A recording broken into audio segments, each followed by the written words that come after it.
ஏழை என்று இல்லாத ஜாதி யாராலே உண்டானது?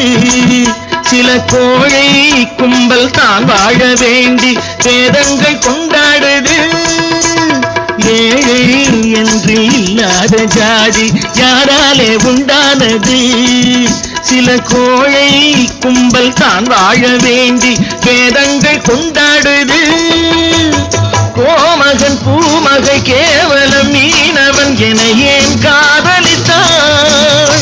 பூமியில் யாவரும் ஓரினம் தான் எனும் நீதியை ஆதரித்தான், நீதியை ஆதரித்தான். பட்டத்து ராஜாவும் பட்டாள சிப்பாயும் ஒன்றான காலம் இது. என் மாமனாரே வழி மாறினாலே உங்க மரியாதை என்னாவது?